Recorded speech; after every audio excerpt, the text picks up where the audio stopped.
Golden State Media Concepts Sci-Fi Podcast. Together we dive into the world of sci-fi and science fiction. From episodes of Star Trek, Star Wars, to The Walking Dead, Resident Evil, all the hot new science fiction movies from the back doors of Marvel or DC. The Golden State Media Concepts Sci-Fi Podcast. You'll never look at science fiction the same way again.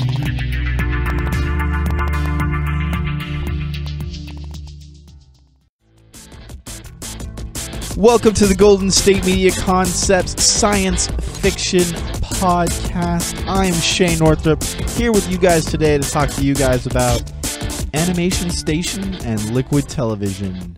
Now, what I mean by that is just animation kind of in sci-fi in general. Now, I think animation is a very important part of science fiction, and I think it's a little bit underappreciated. We're going to talk about that a little later, but first we're going to have a few bits of news. So stick around. You're not going to want to miss out on this.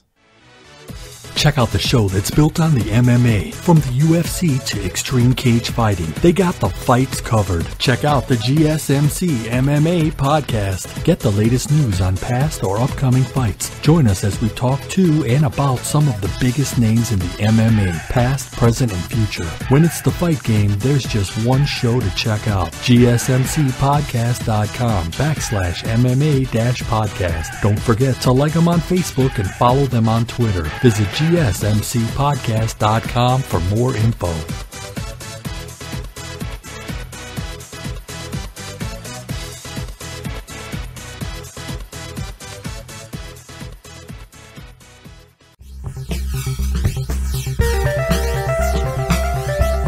Welcome back to the Golden State Media Concepts Science Fiction Podcast. Now I'm bringing some hot news your way. It's all sweaty and good to go. Now, speaking of animation, one of the things I remember that people were joking about during when Revenge of the Sith was coming out. Now, I'm not defending Revenge of the Sith. You guys know how I feel about the prequels, and I'm not going to go off on a tangent about the prequels. I will save that for another day. Now, one of the things I always thought was kind of funny, and I'll never forget this to the day I die, is that people were saying when Star Wars Revenge of the Sith came out that it should get nominated for Best Animated Movie of the Year because hardly any of it was shot practical. Pretty much the whole film was shot on a green screen, and I have my problems with that. I feel like it really doesn't get everything that you can get out of your actors, and I really feel like sometimes it looks cheesy. One of these days, we're probably going to look back at 2020 at Revenge of the Sith and be like, man, that film looks cheesy. Now, speaking of Sith, Lucasfilms has gone full Sith and shut down an official Star Wars lightsaber school.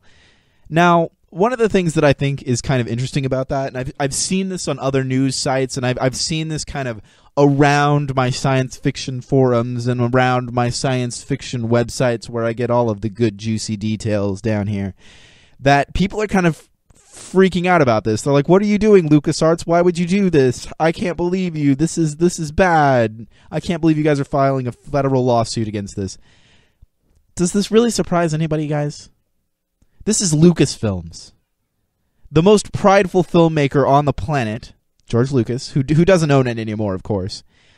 They teamed up with the mouse. And the mouse does not like it when people plagiarize his property. Now, I'm not going to scold the person for this. I actually think that a lightsaber fighting academy seems pretty cool. But man, you've got to know what you're going up against. Like, this is the mouse and Lucasfilms. They do not like copyright infringement. And you better believe that if you infringe upon their copyrights, they will come after you.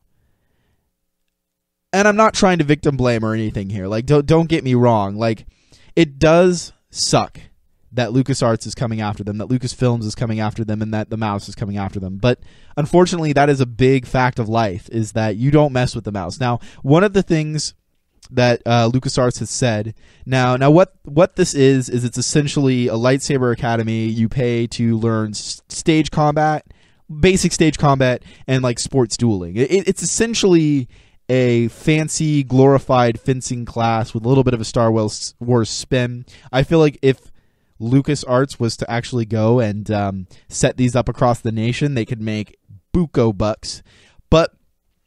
one of the things that they're claiming, and they say that they're constantly using the symbols and trademarks of Star Wars, which if you take a look at the logo that they're using as opposed to the Star Wars logo, I got them right up right now. They're back to back. They are almost identical. A few little tweaks here and there, but definitely enough for some infringement. So this is the official statement from Lucasfilms. Defendants regularly use Lucasfilm trademarks without authorization in connection with their business, among other infringing activities. Defendants use a logo that is nearly identical and confusingly similar to the Lucas trademark Jedi Order logo. Now, I do feel bad for the guy. When I first read this, I was like, oh my gosh, I can't believe they're doing this. But then if you think about it, they are making money off of the Star Wars franchise illegally. Now, one of the things that is very interesting to note is that the owner of Lightsaber Academy, Michael Brown, has tried several times to get a license from Lucasfilms to hold courses, but they never acknowledge that. So the suit is mostly about him just carrying on anyway. Now, I know this is kind of a cool thing and this is kind of a cool idea, but guys, don't rip off the mouse. He'll get you every single time. He is our Lord and he is our Savior. You got to be careful. That was sarcasm, by the way. Another thing about Star Wars is that Star Wars has officially signaled and debunked some popular fan theories that have been roaming around. Now, the JJ Star Wars, as I like to call it, had quite a few cameos in it. Most prominently, Daniel Craig, who was a First Order Stormtrooper that was mind controlled by Rey. And of course, you know, you had Tom Hardy, who was also a Stormtrooper himself. Now, one of the things that I think is kind of interesting is a lot of people have been talking about how they think that Tom Hardy will be getting a spin-off movie in of itself, and they said officially that that is not going to happen. I don't mind this. Honestly, I thought Tom Hardy would probably play the best Han Solo. When everybody asked, you know, when we didn't know who Han Solo was going to be, and we'll talk about the new Han Solo a little bit later, there were all these names being thrown around, right? And one of the ones that I thought would have been the best Han Solo for this new Han Solo Begins, a Star Wars story movie that they're doing, I think Tom Hardy is probably one of the manliest and coolest men in Hollywood right now. I mean, he played Max. It's really hard to follow up Mel Gibson as Max from Mad Max. Believe me, I love those films. And I think Tom Hardy pulled it off excellently. I think if anyone can pull off Han Solo, it's Tom Hardy. But no, they went with somebody else, and I'm not going to rant about that for too much longer. Now, EA Games has made the Star Wars Battlefront video game, and I don't know what you guys thought about it, but I remember at one, like, there was rumors about that game coming out before, like, after Battlefront 2. Like, everybody was thinking that there was going to be this idea where there's land combat, vehicular combat, and then space battles going on at the same time. Now, that was kind of a cool idea. I really liked that idea, and I think that could have been, you know, so it's all taking place at the same time on these different kind of fields of view. Like, you know, like you got your planet, you've got your ship battles, and then you got your Star Destroyers and your vehicles fighting it out in the space. That didn't end up happening. What we got was Battlefront. I actually really like Battlefront, even though it feels a lot like a Battlefield game. But that Star Wars twist and the playing cards and that sort of thing, I really enjoyed. It's a lot of fun. There are not too many maps. And unfortunately, once the multiplayer goes away, this is something we all have to face with multiplayer games. Once the multiplayer community starts to go away, it's going to kind of die off. Now, one of the things that there's been a rumor that EA Games is going to greenlight a second Battlefront video game. That is not going to happen. Now, what is going to happen, however, is we are going to be getting a few more maps and a few more, you know, weapons and that sort of thing. Now, one of the things that's very interesting about video games in the world of that we live in is that a lot of video games are released and aren't necessarily complete. There's a lot of DLC that comes out. There's a lot of stuff to kind of increase the longevity of the game. And I know Call of Duty did a really good job of keeping that up, despite my feelings about them. And as long as they can keep it relevant, I know BioShock kept themselves relevant for a really long time with season passes and that sort of thing. But as long as they can keep themselves relevant, hopefully they don't have to do too much to the game. And if you patch it, like, I like this idea of like living video games that are changing over time and getting better. Now, there's another idea about Snoke. Now, there was a theory that Snoke, he is the shadowy figure that is kind of influencing Kylo Ren in The Force Awakens. And there has been this theory that's been going on that Snoke is actually Darth Plagueis. Now, if you're not familiar with the Star Wars lore, pull up a chair, and I'm going to sit down and inform you. Now, the Empire, Lord Palpatine, Darth Sidious, he was Darth Plagueis' protege, so to speak. And one of the things with the Sith, and one of the reasons I'll never side with the Sith, is because there's this whole idea that there's only so much Force to be used around the galaxy, and that having two Sith, the Sith found out at a certain point, was the best way to get all the dark power so that they would have all the power to themselves and that sort of thing. So a Sith Lord always takes on a Sith pupil, and at some point, it's kind of like an unwritten law that the Sith pupil has to try to take down the Sith Master and become the Master himself. Like, he can only become a Master if he takes down his Master. And so Lord Sidious killed Darth Plagueis. And Darth Plagueis, if you're not familiar, is the one who tried to conquer death. So that is why a lot of people think that Snoke, who, you know, is this kind of sinister, evil-looking, disgusting ash man, they think that Plagueis would be a good fit for that. But Pablo Hidalgo, one of the creative executive producers of the Star Wars franchise as of now, has made it very clear, and I quote, Sidious killed Plagueis. He killed him. Killed. As in to kill. Like there was killing. End quote. And that's what he had to say. So there's very little wiggle room that could even exist because Darth Plagueis is dead. Now, I don't know what else we're going to have in store for Snoke, but I am very excited about this character. I like this looming darkness that we know nothing about, and it's kind of nice as a Star Wars fan who has really dug into and digested the extra material that came out, like all of the expanded universe. I really liked the expanded universe of Star Wars. I'm still a little bit hurt that it all got retconned, because there goes my Kyle Katarn. I love Kyle Katarn. Dark Forces, if you're not familiar with it. Jedi Academy, if you're not familiar with it, with him. And I'm a little bit saucy about that still. But, you know, I'm very excited to see what this character has in store for us. And we also, of course, have a new Han Solo. And I think that this is going to be a travesty for Star Wars, if we're going to be perfectly clear. Alden Ehrenreich, I've seen him. I can't pronounce his last name. I'm sorry, guys. Alden. He was in Beautiful Creatures, which is my all-time least favorite movie. I've stated that several times on this show. I will state it again. I hate that movie. It is garbage. I don't even know why I had to go and see it. The girlfriend drugged me, but still. And he has not done a lot that I've been impressed with. His acting in that movie did not impress me. I do not feel like this is my Han Solo. But enough of that. I'm going to stop ranting. Now, when we come back, we're going to talk to you guys a little bit about animation in science fiction and how important it is. We're going to start with kind of the cutesy stuff, and we're going to move up to some more heavier content. So please stick around. Tired of searching the vast jungle of podcasts? Now listen close and hear this out. There's a podcast network that covers just about everything that you've been searching. The Golden State Media Concepts Podcast Network is here. Nothing less than a podcast bliss with endless hours of podcast coverage. From news, sports, music, fashion, cooking, entertainment, fantasy, football, and so much more. So stop lurking around and go straight out to the Golden State Media Concepts Podcast Network. Guaranteed to fill that podcast itch, whatever it may be.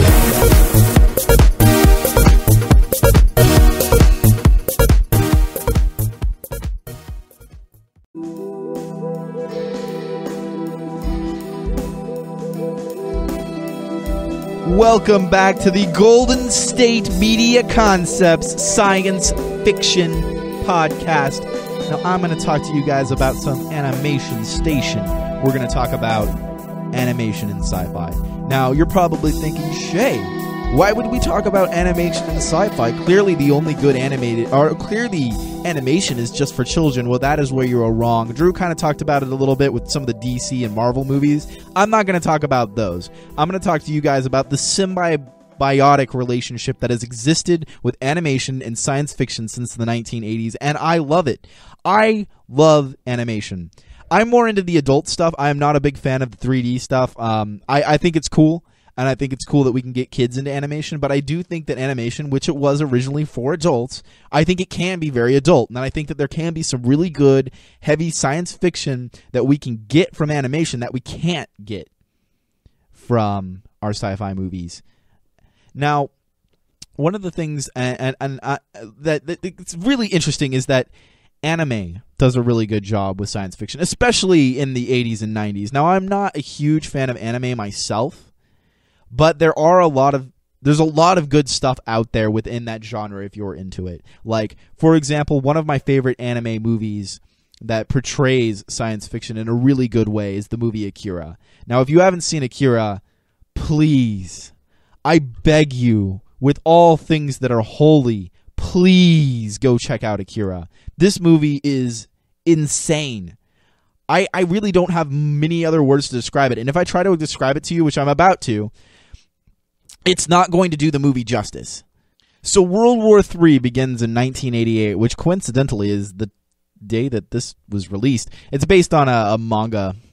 Now, it is destroyed. Tokyo is destroyed in a single explosion. World War III begins and a new city is born called Neo-Tokyo.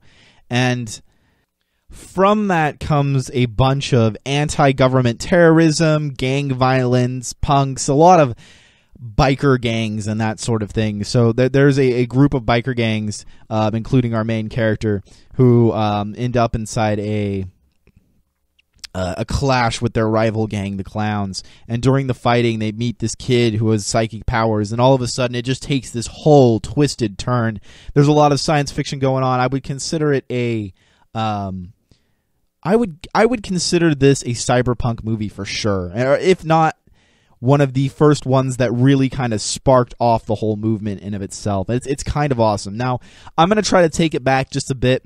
There's good anime stuff out there. There's a lot of good stuff like Heavy Metal, which is actually American, and then there's Titan AE, which was a really decent animated movie that kind of combines some computer animation with traditional animation, and it takes place in a distant future. Heavy Metal does the same. I love Heavy Metal. It's not a great movie per se, but I do enjoy it mostly for its art and style and that sort of thing, that kind of 80s nostalgic kind of feeling.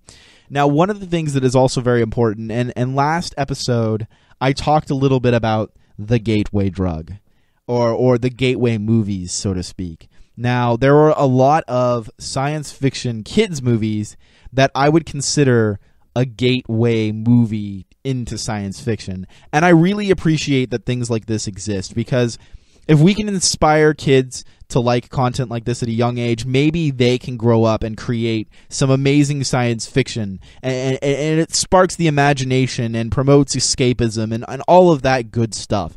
Now, one of the movies that I really actually did enjoy growing up was the movie Treasure Planet. And I know it was kind of a little bit of a flop, but I think some of the ideas were definitely there. It combined piracy and it combined like techno science fiction dystopia all into one great story. Now, I'm not a big fan so much of necessarily the music that was in the film, but like the idea behind it is really cool. I love this fusion of piracy and science fiction. Like, I would have never been able to think of that, and I think that that's a brilliant idea. And the fact that Disney did it too, the mouse made this film, guys, and I think it's great. Now, of course, I can always talk about Big Hero 6 and some of these other ones that Disney has put out, and there's a lot of garbage that they put out too, like Space Chimps, like what is that, or Martians Need Moms, or whatever that is. But then you get some really good stuff like WALL-E. Now, I feel like Pixar to me is very hit and miss. I think they hit their stride and then kind of fizzled out a little bit. Like, I'm not as big of a fan of anything really after WALL-E or Up. And I think they just kind of hit a point to where they're out of ideas. I'm not going to go into that too much. I know there's a lot of Pixar fanboys out there who want to hang me right now, but I am going to talk about WALL-E. Oh my gosh, do I love WALL-E. Like, when I first saw the film, I wasn't super impressed by it, but now that I've gone back and I've like looked at some of the political statements that it's making, about some of the warnings about our environment, about our fast food society that we live in today. I love these statements, although I don't think that this is really a plausible scenario where just everybody stops working out, because of course we all have our crazy workout freaks and our guys who are like really into, eating them veggie burgers and that sort of thing. And I don't think what happens in the movie could ever happen, but I think it is a good idea of like an alternate universe in which this could happen. And one of the things that I really liked is the contrast between WALL-E and Eva in of itself. Like it's sort of a love story in of a sense, like a robot love story. And I really like how WALL-E is kind of like the PC that just lasts forever and can do everything, and Eva is like this really super fancy Macintosh type thing. And it's funny, they even make like the Macintosh sounds when they turn on. I thought that was hilarious. Now, WALL-E came out in 2008, and I think it's possibly Pixar's last really good film. I feel like the newer Toy Story movies kind of are just rehashing Toy Story. I liked the new Monsters, Inc., but more from a nostalgic point of view, the original Monsters, Inc. was better. There was something about early Pixar that really just captured imagination, and I feel like now they're kind of banking on that imagination. And that's not wrong. It's kind of harmless, but I want to see more of these worlds. And I think WALL-E, even the animation style, like, I think when I first saw it, I saw it on a standard definition TV, and I think that probably killed it. But go ahead and watch it on Blu-ray. It looks amazing. I really do. Like, I can't believe I ever lived in a time where like standard definition and like VHS magnets and that sort of thing was like a way to view movies. And I get a little nostalgic about it. Like, I think we all do. But let's face it, man. Like, 4K and Blu-ray is where it is at. Now, I like watching the old stuff on the old stuff every once in a while. But like when I go and I watch a movie on Blu-ray with an HD TV or a 4K TV, or I'm watching something in 4K going to the theaters for a treat, I am just blown away by the visuals, and I know that that is what the director originally intended, and I think there's some sort of sanctity in that. Now, I think that more of children's kind of science fiction movies are a great gateway into kind of more of the science fiction-y thing, and I think that in of itself is a good thing and harmless, and I think that it can even inspire people to go and make something as good as Aliens, to make something as good as The Terminator or something else. So believe me when I say animation and science fiction, it's symbiotic. They go hand in hand. In a bit, I'm going to talk a little bit about more of adulting animation. I know I kind of briefly talked about Heavy Metal. I kind of briefly discussed Titan AE, but I'm going to get down into some dark animation. So please stick around. Want to find out what movies to go see? Then check out the GSMC Movie Podcast. It's your ticket to the latest movies, whether it's a new blockbuster event, romantic, comedy, or action flick. This show has got it all covered. They talk some what to go see now. Don't bother. What's hot on Netflix and everything in between. That's GSMCpodcast.com/movie-podcast. When it's all about the movies, it has to be this new show. Don't forget to like them on Facebook and follow them on Twitter. Visit GSMCpodcast.com for more info.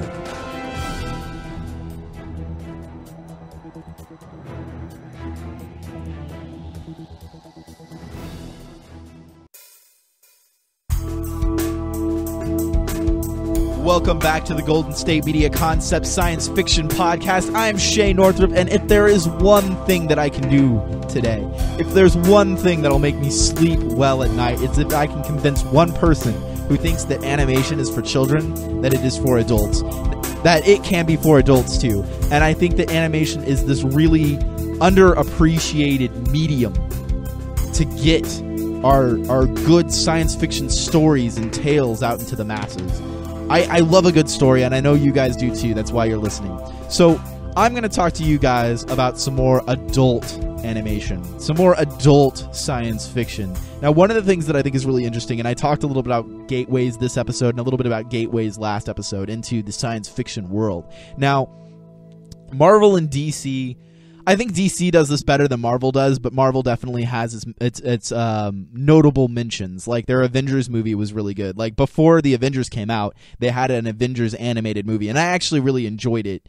I actually enjoyed both of those, to be perfectly honest. Now, one of the things that I think is really interesting, and I'm only going to talk about this briefly before I get into some real adult animation, I think it's really interesting to note that The Killing Joke had an animation style that closely resembled the 90s show Batman. And I love that, because I grew up on that stuff, and I know a lot of you guys out there grew up on that stuff, and I think it's good that, like, you're able to take the animation style and take what we liked about it originally and make it something a little bit more adult-oriented. I think that that's kind of cool, because it appeals to our nostalgia in a sense, and it ups the ante for the age that we are, right? We grew up with it, but now we want a little bit more edge, and I think it kind of gave us a little bit more edge, and I really appreciate that. I think DC does a really good job making these films that are adult-oriented and animated at the same time. Like, I like how gritty DC can sometimes get. Now, I'm going to stop talking about that for a second. I'm going to start talking about Liquid Television. Now, Liquid Television was this thing on MTV where it was like a series of short adult animated films. And there was a lot of really cool stuff on there, like The Head. Aeon Flux got her start there, and so did The Max. Now, I want to really talk about Aeon Flux. Now, one of my favorite animators, and you guys should really check him out, Peter Chung. Peter Chung did the show called Aeon Flux in the early 90s. The first episode premiered on Liquid Television, and then they've made a series of short films to follow, and then they had like a season of half-an-hour episodes, and oh my gosh, is this show just amazing or what? Like, so there's this, and there's a movie, and I'm not gonna lie, I saw the movie first, and I liked the idea, I liked the character, Aeon, so I looked into it and realized that it was an animation series. So I started watching it, and then I disowned the movie. That movie is no longer cool to me. It is nothing like the show, and the show is amazing. It really explores some avant-garde ideas. Peter Chung does a really good job using wide-angle lenses, like with the lens distortion and everything, on animation. Can you imagine how hard it is to animate that kind of thing? That kind of, like, and keep the proportions accurate? Like, it's impossible, but he did it. And so he's a Korean-American animator, Peter Chung, and Aeon Flux is about this, these two societies, right? There's Monica, and then there's the other one. And one of them is kind of a totalitarian kind of government, and the other one is an anarchy-type government. And Aeon Flux is a spy from the anarchy. Well, then Trevor Goodchild is the head of the totalitarian society that she's fighting, but they're, like, also in love. So there's like this weird sexual thing going on between them, but she's still doing a bunch of espionage to get in the way. Now, almost all of these, and I say almost, end up with Aeon Flux dying in the end. And there's like an idea about like rebirth, and there's a lot of like Buddhist undertones to it as well. Like, it is a brilliant show. It is super weird too. I'm not gonna lie. Like, when I first watched this, I loved it because I love weird things, but my brother walked in and watched a little bit with me, and he's like, "What's wrong with you, man? Are you okay?" And then walked out. And anytime I ever brought it up, he's like, "That show is terrible. Why do you watch that? It's so good." Now, another thing that was really cool that was on Liquid Television, adult animation in the sci-fi world, was a show called The Max. It's based on a comic book series from Image Comic Books, and it's the story about a homeless superhero who has these delusions of going to this world called Pangea. And so there's a lot of like cross between the world Pangea and the real world, and things sometimes come through. And he's less of a superhero, more of a statement on, there's a lot of statements on feminism, there's a lot of statements on being alone and isolationism, and a lot of theories that I think are really good. I know I mentioned in the past that I think science fiction is a good avenue for some like topics, some taboo topics that we don't want to talk about. And I really appreciate the fact that science fiction, in a lot of ways, even back in the day, does a really good job showing people these ideas from a different time and a different place. Because if we look at things in the world that we are today, we look at them through like biased goggles, right? Like, we're looking at them through a set of goggles that just sees what we see around us. If we're looking at something from a futuristic standpoint, or a standpoint set in the, back in the day, we get to see the same actions that we're doing, the same actions that our government is doing, in a different light, in an alternate universe. And I feel like because you don't live in that universe, you can look at it a little bit more objectively. Fight me if I'm wrong. Please let me know on Facebook or Twitter if you disagree. Now, the Max is really cool, but then another thing that was really awesome back in the day, HBO had Spawn. And I don't know if you guys are familiar with Spawn. The movie was kind of terrible. I got some guilty pleasure out of it. Like, it's not a terrible film. It's okay. But the Spawn TV show on HBO, oh my gosh, that is a lot of fun. I really appreciate it. It follows more heavily with the comic books, and that is an example of good science fiction adult animation at its finest. Now, there are a lot of stuff that are out today. Now, I'm kind of more focusing on the 90s era because that's kind of like my cup of tea. Like, I like the hand-drawn animation. But there is a lot of good animation that is out there that still focuses on sci-fi. And I would love to see more of it. Like, Harlock's Space Pirate is a really good example. Like, I really appreciate Japan, even though I think some anime is kind of cheap and kind of like gross in content, as in, like, it's a little bit perverse in a lot of ways. But who am I to judge? I think that Japan, in a lot of ways, has really embraced animation for what it truly is. They really appreciate anime. And so there are things like Harlock's Space Pirate, which is a 3D space pirate adventure that I just think is a lot of fun. And it really talks about, like, making up for your shortcomings, about paying the price if you make a bad decision, and being held responsible. You know what I mean? And I think that's very important, and it's an important message. Now, there's also things more fantasy-based, like Berserk, and that sort of thing, that, it's really hardcore adult animation. It's got your sex, it's got your violence, it's got all that good stuff. And honestly, ladies and gentlemen, animation is not just for kids. You guys should really check it out. There's a lot of good stuff out there, and I think if more people realize the potential of animation, we could be getting so much better content. I think if Hollywood and if just people in general realized how good animation can be and stopped focusing on the fact that a lot of it is made for kids, and start focusing on more adult-type stuff, I think that we could get some great content, and I would love to see that in the future. So, please let me know what you think. Please let me know what you want. Do you agree with me? Is animation a good substance for science fiction? Do you think that animation could be a great gateway into science fiction? Please let me know. You can find us at Twitter. You can find us on Facebook. We're on Stitcher. We're on SoundCloud. We are on Google Play and YouTube. And we are also at the Golden State Media Concepts podcast.com. You can just put in GNC podcast and you'll find us. I guarantee it. Now, this has been the Science Fiction Podcast. I'm Shay Northrup. And please, guys, watch some good animated sci-fi.